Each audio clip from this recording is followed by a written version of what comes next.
to talk about brushes, and brushes are the second item on my supply list for my watercolor classes. And of the three main items, the paper, the brushes, and the paint, brushes are one of the items that you can fudge a little bit and not necessarily get top of the line or highest quality, and you will still be able to get a good performance from them. So there are three main types of fibers or hairs for brushes for the watercolorist, and the top of the line would be the natural hair brush, like a sable brush. A mid performance brush might be a brush that is a natural hair and synthetic blend, and then the lower end of the brushes would be a synthetic brush. However, that being said, there have been quite a few improvements from different companies in their synthetic brushes, and there are quite a few brushes out now that work with watercolor and work well with it. So it is important when you're looking for a brush for watercolor that you want something that's going to hold a lot of water and paint when you need it to.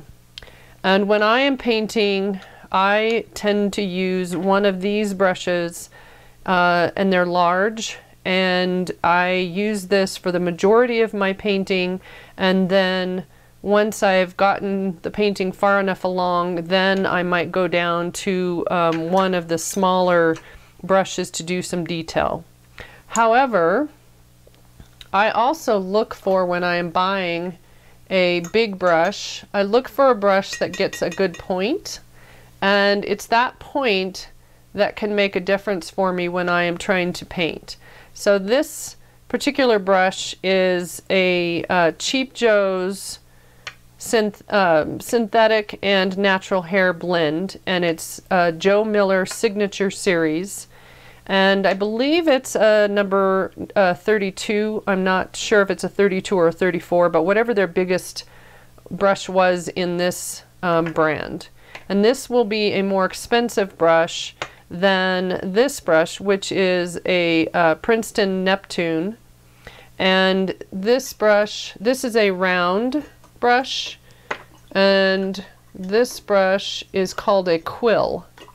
I'm just going to get it wet right quick. And you can see that it comes to a really nice point. Both of those brushes have a really nice point. So that's what I'm looking for when I'm buying a brush. I want something that, one, will hold a lot of water and paint, like I said, and then when I need it to, I can get up on the tip of it and use it in small areas. But I also have enough control or containment of the paint that I can put down a lot of paint before it might run out. Those would be, I would look for one of these, and if you're just starting out buying a, this is a synthetic brush, buying a synthetic brush should work fine depending on the brand, and the Princeton brand is a really good brand. My original brush that I started with and painted with for probably 20 years was, well, maybe not 20, maybe 15, was a Golden Fleece brush, and this is also a Cheap Joe's series, and this is called Golden Fleece Giant, and it's a number 38, and you can see that it's bigger than these other two, but it is a synthetic brush, and it didn't hold quite as the same amount of water and paint as these two brushes will. This one holds the most water and paint that I have. If I had a natural hair brush in this size, then it would be the one that would hold more water and paint than the other two. So this brush also came to a good point, but not quite as good as these two that I now use.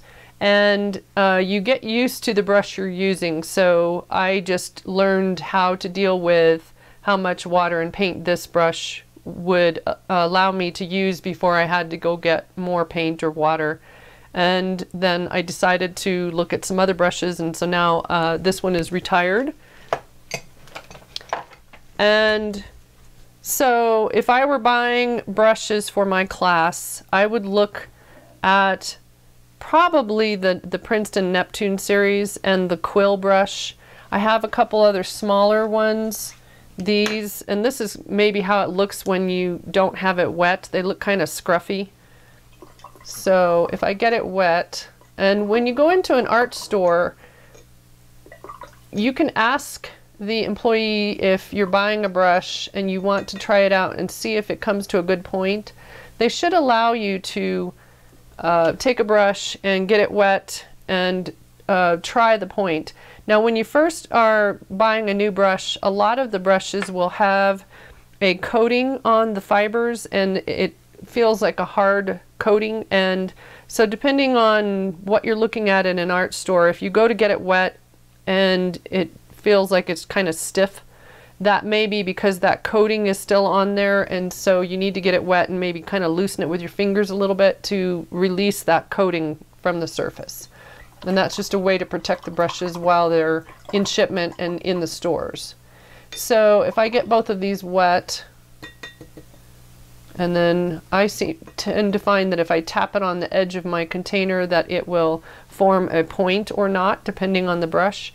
And so you can see this whole series of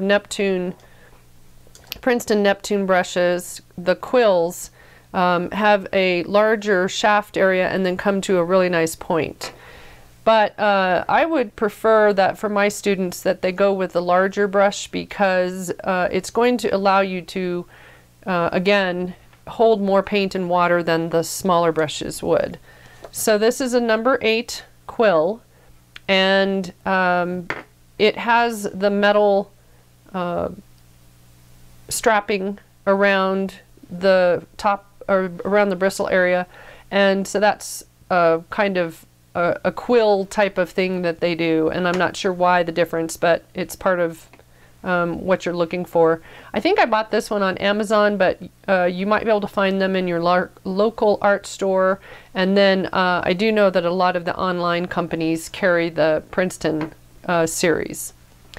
And then another brush that would be good to have, and I will actually put these aside for a second, because even though these would be good to have, I tend to paint more with round brushes, and as long as you have a large brush, that should suffice to handle some of those things where you might need a flat brush. So if you can only buy maybe 3 brushes, I'll show you those first, and then I'll show you the flat brushes. So these brushes would be maybe the next step down in size, although you could also go with maybe a smaller, you could go with a smaller Neptune Quill brush. This is a number 4. And the numbers vary. The Quill brush numbers are a little different than the regular round brushes. So here is a number 10, and you can see that this number 10 is smaller than that number 4. So something about the Quills that they have numbered them differently. So the next brush down could either be another Neptune Quill brush in a smaller size, or if you want to buy a different brand or something, then it would probably be around a 6 to a, I believe this is a, I think this is a 6. A 6 to a number 10 in size would be fine. And I would look at the Cheap Joe's brand, Golden Fleece brand, or possibly Oscoda. They have a synthetic, which is what this is. This is a synthetic brand, and Oscoda is E-S-C-O-D-A, and I believe it's from Spain. It's from Barcelona, Spain. And their synthetic brushes are very good. And then I have a natural hair Kolinsky sable Oscoda, and it gets a nice point. But the thing is with, and actually this might be a blend, I'm not sure. With the sable brushes, the hair in the sable or the natural hair brushes they don't stand up, and they're not as firm as a synthetic brush. And so with a sable brush, the bristles will want to just kind of flop over as you're painting. And with a blend brush like this one is, the natural hair is kind of held up by the synthetic hair. And so I like the blend brush because you're getting kind of the best of both. You're getting a natural hair that will hold a lot of water, and then the synthetic that kind of gives the brush form and helps it get a nice point. And so so I would want a large brush, something kind of medium that still comes to a good point. And so like I said, either the smaller Quill or a Cheap Joe's Golden Fleece would be good. And another brand in the smaller brush, or the synthetic brushes, is this Gray Matters by Jack Richardson. And it's a synthetic, and they do a good job of coming to a good point and holding the water in the paint. And so that would be another to check out. It's a number 10, and it's called Gray Matters by Jack Richardson. So there's that one. Let's see, I'll put these back down here. So those are all kind of a medium size brush. This one doesn't seem to get as good a point, and I don't know if you can probably see that next to this. See how nice a point that has, and then this one is a little more round. So again, whenever I'm looking at brushes, I try to find brushes that come to a good point. And then I would go with something smaller. You can go quite a bit smaller, but as long as your brush gets a pretty good point, you don't necessarily need to go as small as these. The smallest bristle or smallest brush tip that you can get, I believe, is a 000. So you can go a lot smaller than what these are. This is a number 6, and it's the Gray Matters, and it gets a nice point. And this is a number 1, and this would be for doing the really detail work on your painting, kind of the finished stuff, or getting into real small areas. And so it's a little smaller than that one. And then this is the Princeton Neptune series. It would be a round brush from the Princeton Neptune series. And I believe it's maybe a, hard to say, I can't read that anymore, but maybe it's a 4. And so in size it would be this direction. So I would have a large brush, kind of a medium brush, somewhere one of these, maybe a 6 to a size 10, depending on what brand you get.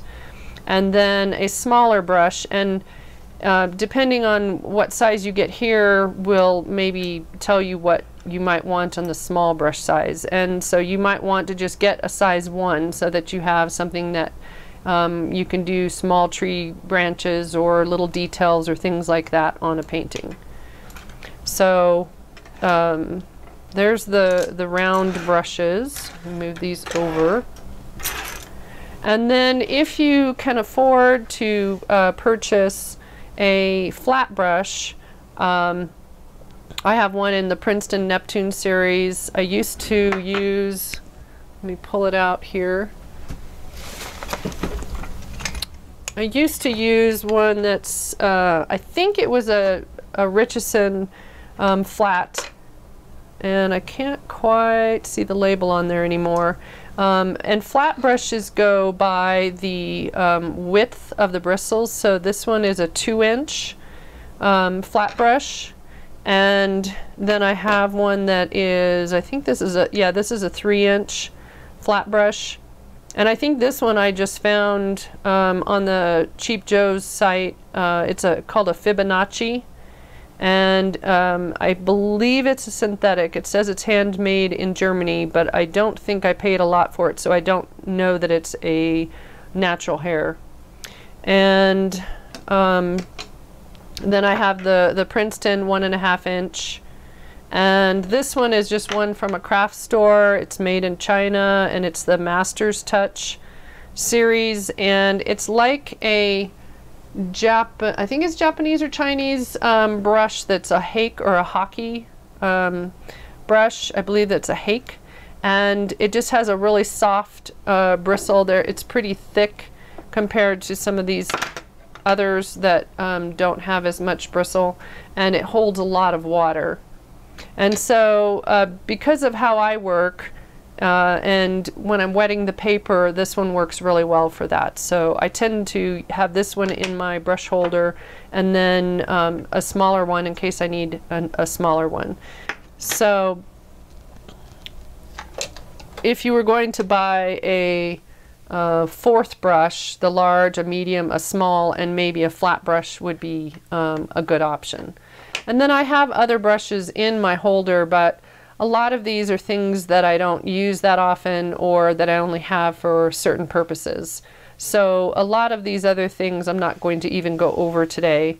And I will move this, let's just move these out of the way.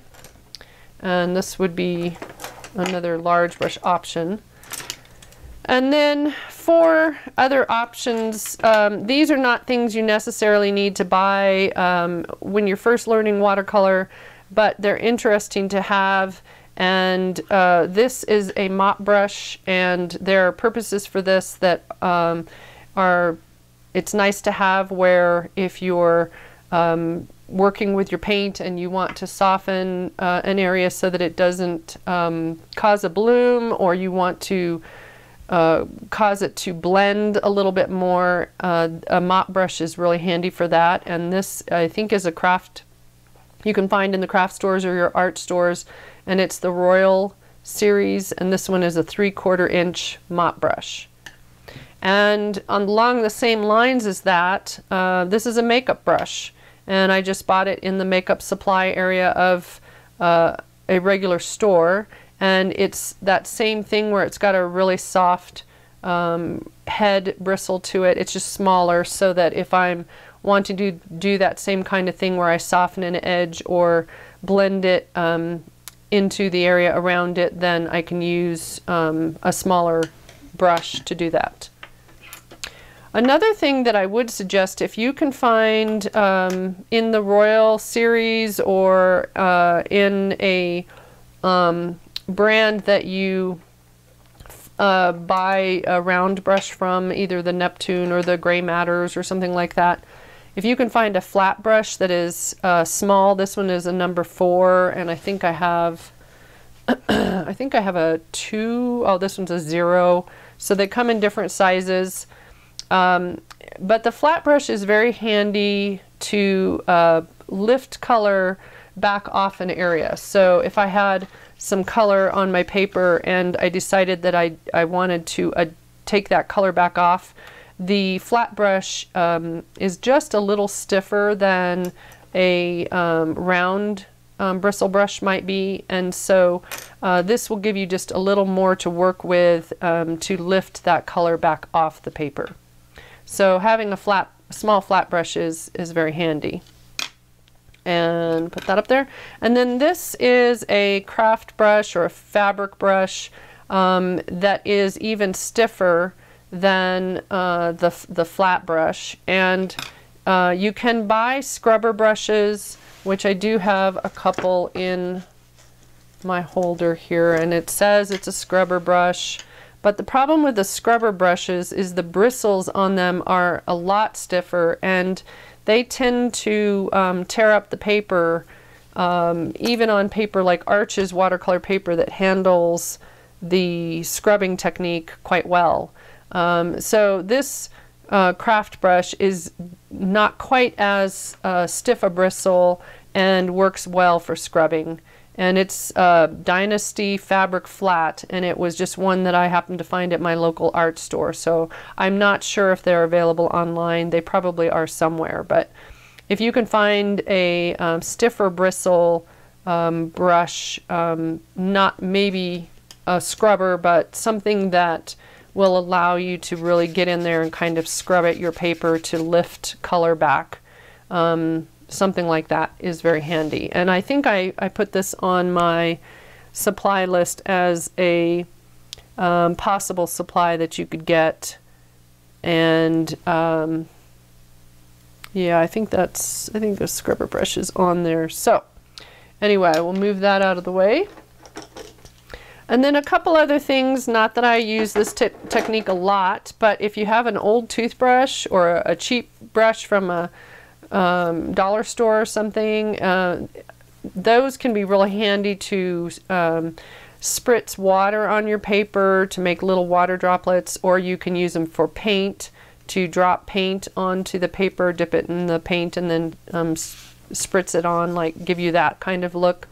Or masking fluid. You can also put masking fluid on with these. So I have a couple old toothbrushes. And then we're going to get more into masking fluid when I get to the other supplies for watercolor, but these are a couple of the things that I use for masking fluid.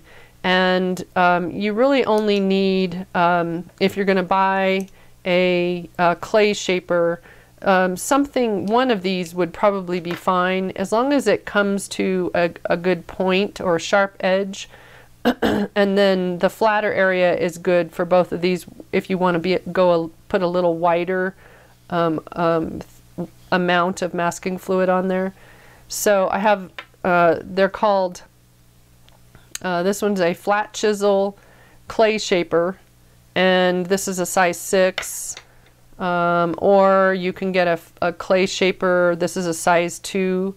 For my classes, you don't need to invest in the masking fluid tools until you come to the first class. Generally, I will put that on my supply list if it's something that you need to have for the first class, but usually it helps if you can hear what masking fluid is. However, if you are out and purchasing supplies and you understand enough from the videos that I'm doing here, then feel free to go ahead and do that. But I would say just one of these would be plenty. And then the other thing that I do is I found that a hors d'oeuvre pick, a plastic pick that you can pick up food with, and they come, let me grab it.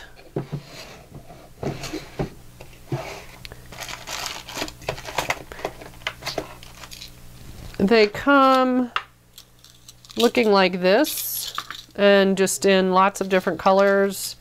I have had to go online now to like Amazon to find the single head arrow pick, because in my local grocery store they now carry a double headed pick, which I think you could crack or break off one of the tops and it would still work just fine. But I found that these work really well with masking fluid. They come to a good point and they will hold masking fluid on the arrow part of the pick, and then I just attached it to a pencil and used masking tape to make it easier to hold. And so then when I'm working with the masking fluid, I can dip it into the masking fluid and apply it to my paper, and I can get small little areas and lines and things with this, and then the masking fluid will just peel off easily. So those are for masking fluid. And then for my drawing tools, I think I mentioned in the paper part of the supply video that I use a mechanical pencil, and I like the Pilot, says Pilot G2 mechanical pencil, and I like the thinner lead, so I use 0.5 lead, and it's, I think I mentioned earlier that it was the 2B lead, but on the label of this lead it says HB. So it might be the same thing as 2B, but just wanted to make that clear that it's 0.5 millimeter HB. And I use a Pentel white clickable eraser that you can refill, And so I can get into small areas with that, and it is soft enough that if I'm drawing on my watercolor paper, it's not going to rough up the surface of the paper too much. You want to make sure that whatever eraser you're using, usually a kneaded eraser, which is the gray erasers that you can basically pull and clean. You want to make sure that you're using a clean part of the eraser, or that you're using a white eraser so that you don't get your paper dirty, and also you don't want to use an eraser that's really rough. So when I'm drawing on my watercolor paper, I draw as lightly as I can. I don't want to draw like that, because if I draw too darkly with the watercolor pencil, the pencil, not the watercolor pencil, then those lines are going to show up when I'm painting, and I want to see the watercolor, not my pencil lines. So those would be the supplies for drawing. And then I think I'm ready to go on to the watercolor paint.